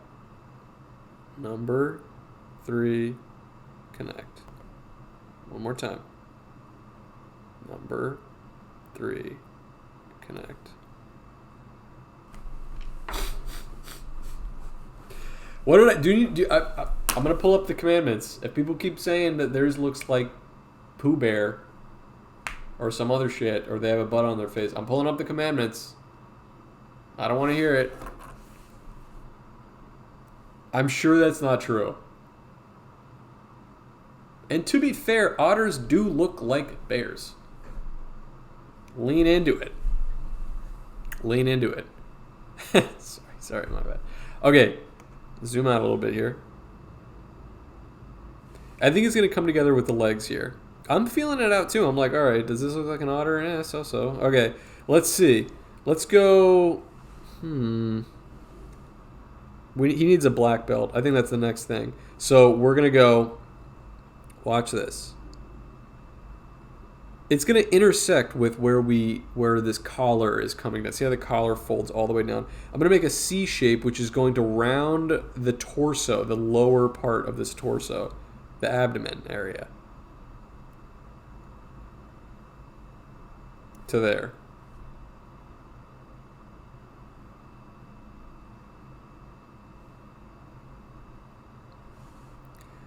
Once you draw that little box in the middle,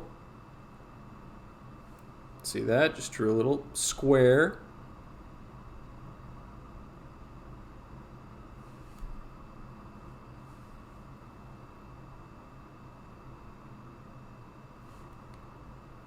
And now let's draw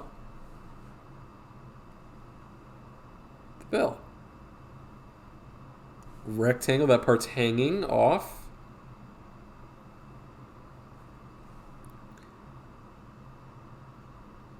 This bit is coming down.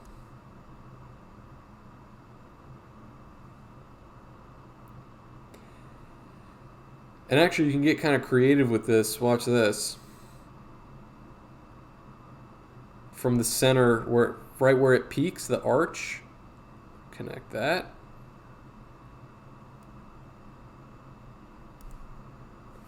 And then on the other side,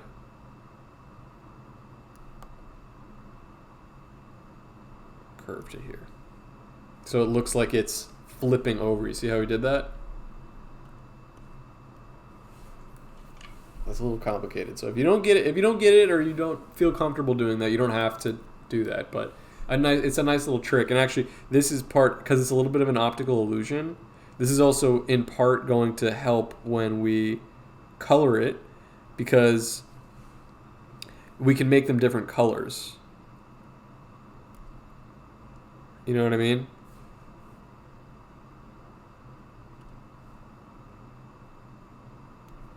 If I make this side darker, it looks like the underside. See what I mean?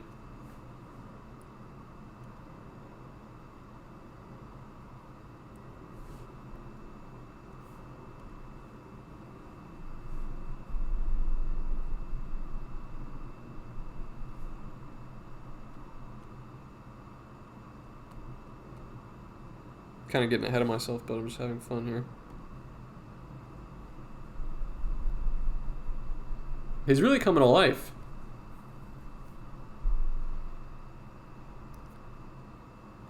Might run out of space. I would say if you feel like you're going to run out of space, you can really play up the fact that these have really short legs. So that's what I'm about to do. I'm about to kind of like lean into the fact that I don't have enough room for a foot.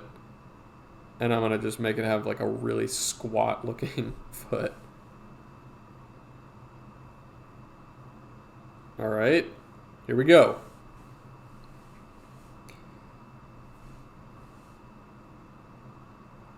Actually, mine is sort of from the bottom of the, from the bottom of the belt.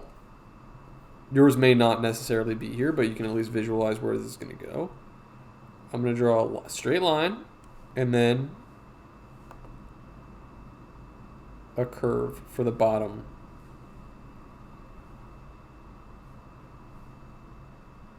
I love him. Isn't he a handsome guy?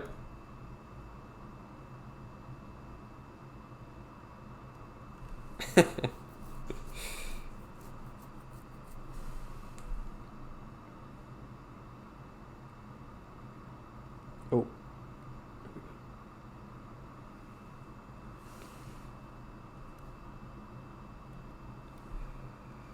I'm going to kind of goof around a little bit with the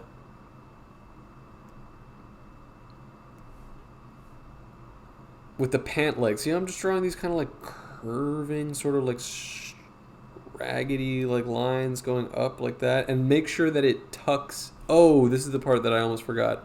Don't do all of that yet. You want to make sure that your belt comes around. So before, watch me real quick, okay? If this is where his torso ends, we want this line to come around and then tuck slightly at the back. See that? So parallel line to the top one and then cut in. Whoa! Shoes Double XL is paying forward the gift they got from SAS Comics to the community. They gifted the sub to Big Yoshi. Thank you, Shoes XL. That's very generous of you and Big Yoshi. Noise is too quiet. Don't start. Don't start. Look at that. Subscribed. You're in there. Thank you, Shoes Double XL. Big Yoshi, welcome. I never stopped. It was so loud before. Everyone was like, Jesus Christ, just blew out my fucking eardrums. Okay. Ready? Now that we have this belt, I'm going to connect the pant leg. And now let's just draw his little foot. Easy. Curve at the bottom. 1, 2, 3. And then bring it up. His little foot. 3 little L shapes intersecting. That scared the shit out of me. Pre 100K Insta followers gift. Let's go! Did it really scare you? The aha. Oh my god, bro. Okay, let's see. I really cannot tell from my end how, like, loud it is. So I have no way of knowing. I have to just take your word for it if it's too loud or too quiet. But I think I brought it down. Oh, my headphones are too good. It was in the room with me. That's funny. That's terrifying. Hello.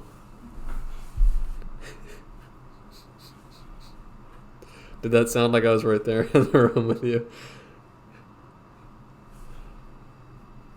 All right, I'm going to bring his body up here. That's easy. Just like that. Remember, keep him kind of chunky. Beetle gang stalking. Get the fuck out of my house. Okay, let's do this next thing. Let me look at this. What's the best? Should I do the leg? It doesn't matter. It's all the same. All right, we're going to draw his other little foot.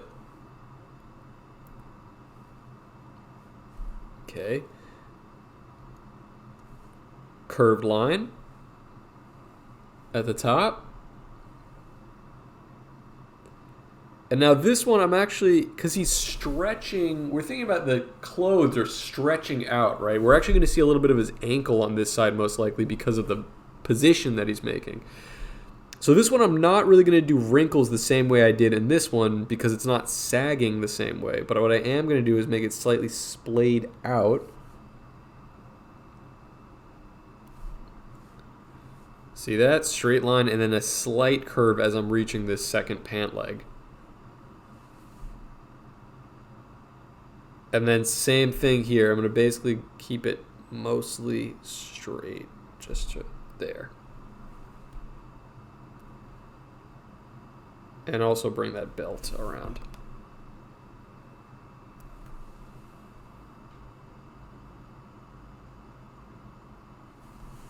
Okay.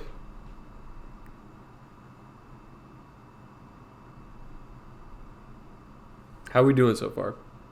Ankles? How scandalous. How are we looking, guys?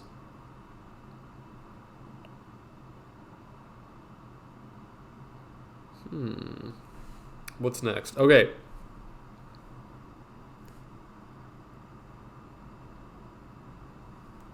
Let's go.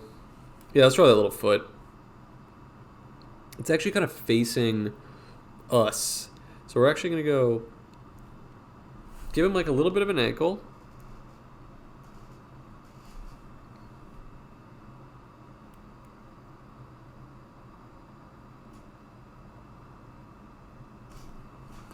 And then see how I did that? Making a W shape on its side. And then just to give it that slight perspective, I tucked it behind the ankle.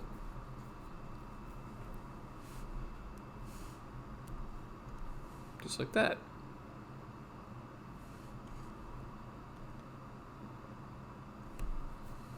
All right. Home stretch. Let me fill this one in, actually. The black belt, now that it's complete. Home stretch.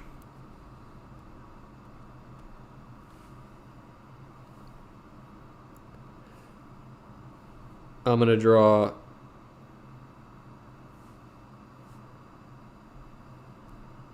straight line. Wait, let me think about this for a sec, actually. Just see how I want this to look. Yeah, that's good. Watch how I draw these folds.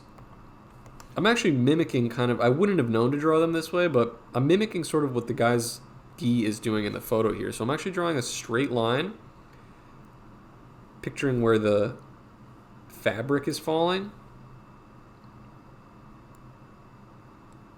folding in,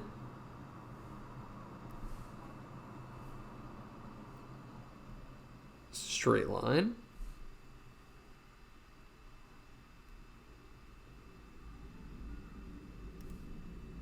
making more folds in the clothing, and just bringing it up to the elbow. This arm's a little like wacky. It's like kind of folding, it's doing its own thing, it's tucked slightly behind him. So we're kind of using little cheat codes along the way to give that effect indirectly. That his elbow is actually sort of behind the gi, because we also have a short-armed otter here. And now the final touch, your guys' favorite thing to draw, a hand, a balled fist, which I want you guys to follow along, so pay attention, all right? Here's how we're going to do it.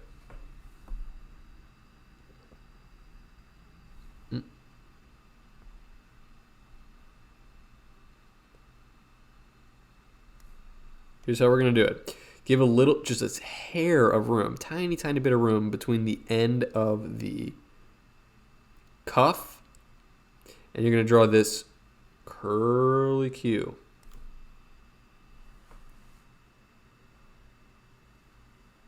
See that? Curly Q.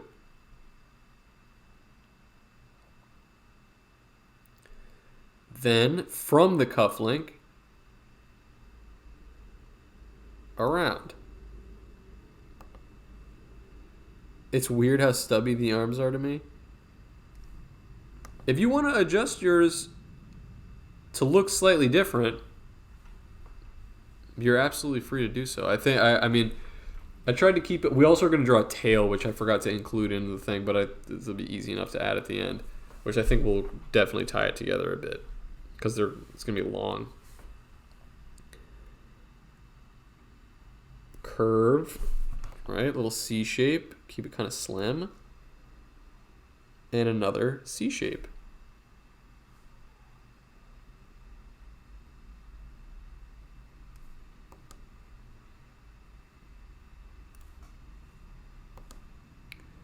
And then just curving back around. I actually kind of wish I made that thumb a little bigger. But maybe yours looks bigger at home and no redos. It doesn't matter. Fill it in. Add some finishing touches, like on the cuff here. I want that closed. I also want to draw another line, which is parallel to his collar here. And here, I think that adds to the karate thing a little bit.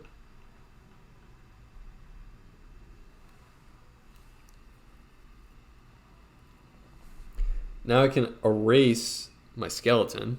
Don't need it anymore. And then the last thing I'm going to do is actually just zoom out a bit. Whoops, zoom out. And I'm going to add a tail, which I think is going to be fairly easy. I'm going to start it just above the belt. But depending on where yours is, feel free. Actually, maybe I'll start at the belt. Long curve. And another long curve. I think that definitely sells it as an otter a bit harder. And then what I like to do when I'm done with this is just go over with a different color, but also if you just have a pen at home that you want to use, you can absolutely use that. And just accent it a bit. Give them a little bit of, zhuzh it up.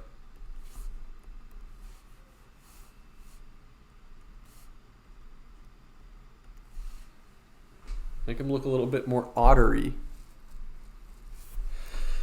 And I'm even going to, on the inside of the clothing, this is another thing that I like to do just to accent it, and an excuse to use more color is anytime that I see the inside of a cuff or a collar or a pant leg, in this case we don't see them, but on the arms and in the neck we do, I just fill that in with either, not always a darker color, but a different color. In this case a darker one because it's just white. And then I'll actually use that same color, maybe even a little darker, and shade some more of his uniform.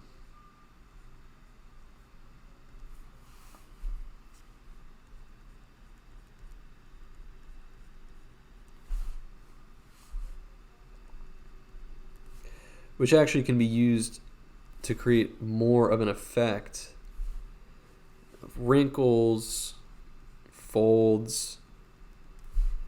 See how that works?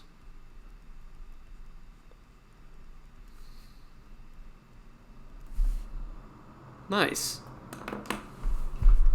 Looks pretty good, right?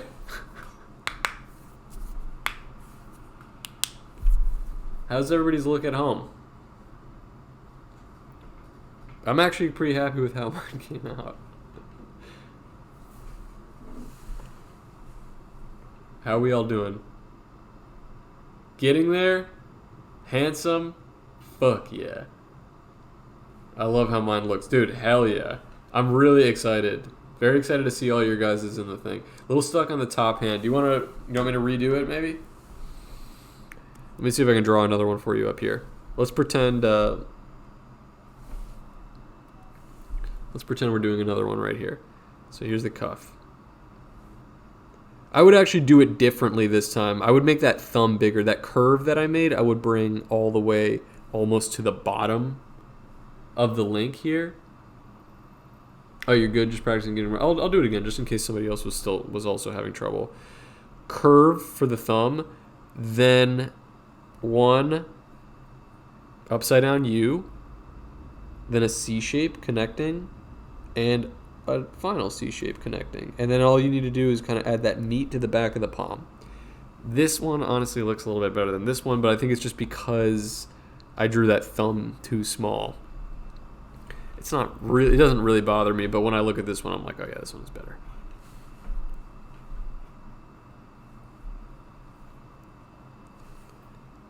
It looks pretty good. I might even add a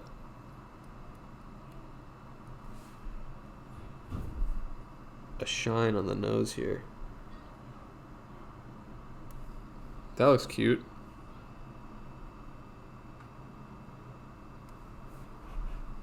Makes him look a little bit more like, you know, he's got a little wet nosy.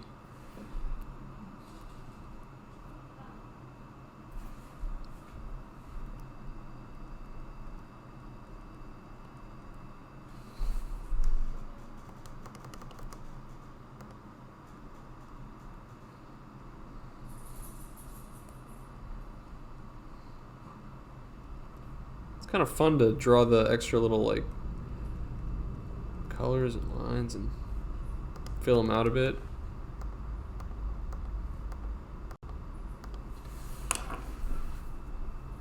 I got an ad for the Marines. Don't say anything important. All right, I'll keep it up just a bit longer, but guys, I am freaking starving. It is time for me to eat now. I had a really good time on this stream, so while you guys are finishing, I'm just going to plug all the other stuff. If you've been watching this whole time and you don't actually follow me on Twitch, hit the follow button, because that way you will get a notification the next time that I go live, and I don't have to shill it all the time. So I don't mind posting about it on my Instagram and Twitter and stuff, but that way you won't have to see it there. You'll just get a notification that I'm live. So hit me with the follow button. This is all going to be, if you couldn't catch the whole thing, if you either had to leave early or you caught it late, this is all going to be a VOD. I've been recording the whole thing. My YouTube channel, actually Nightbot just linked right there. It's in my youtube.com/@BeetleMoses. Also, if you follow me on Twitter but not Instagram, or Instagram but not Twitter, you can follow me on the other one. I'm Beetle Moses on both of those. Those links are right there too. I do have a bunch of prints that I still would like to sell to you guys. I love having when people have my art hanging in their house. So I've got a whole bunch of prints. If you wanted to check out my shop, that's also at the top there. It's beetlemoses.bigcartel.com. I send out signed prints, and I actually still have just a few left of the Ted Kaczynski Funko Pop stickers. Not many left on hand, but they are going to be included in the next few orders. So if you do place an order with me, probably tonight or tomorrow, you will get one. What else can I tell you? That just goes right into the print orders. But you always get stickers anyway when you place orders with me. I just so happen to have these limited edition ones. But I also have my Beetle Moses stickers, my regular ones, and I actually have some new ones that I'm waiting to unveil when I'm out of the thing. What about that Discord? If somebody types !Discord in the chat, Nightbot will drop the link to get to the Beetle Moses art class Discord. That one's totally free to join. And that's also, whoa! Sass Comics gifted another sub. Sass Comics, dude, you are going above and beyond. Thank you so much. It's a huge donation to I really appreciate it. To Cathedral Junkie. Let's see. Big Fat Tubby says, six stream, dude. I snuck out to have a special cigarette, and now I'm locked in my garden, so thanks for distracting me right now. I'm glad I could be with you. I'm sorry that happened to you.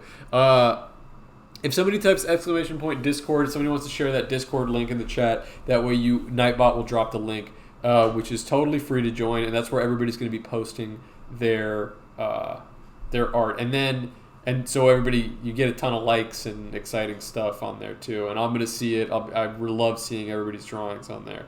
And then the last thing is, there it is. And then the last thing is the Patreon, like we were talking about earlier. If you wanted to join the Patreon, there is so much for you guys over there, including the Patreon Discord channel, which is extremely fun for the Cold Cuts fans. We have a ton of episodes. You get art in the mail. You have direct lines of access to me and YOLO Swag Studios, early access to comics, and exclusive access to comics and drawings that we don't post to Twitter and Instagram. Just an insanely fresh, active community. And some animations are coming down the pipeline too, so you'll see some behind the scenes on that stuff too, if you want to join us over there, which also helps us and me stay afloat during all this. But I really appreciate you guys watching this. I always loved streaming to you guys. I love drawing with you guys. And I'm really excited to see everybody's drawings in the Discord. I think that's all I gotta say. I'm gonna go get a bite to eat, and I will see you in the Discord right now. Good night. Bye bye.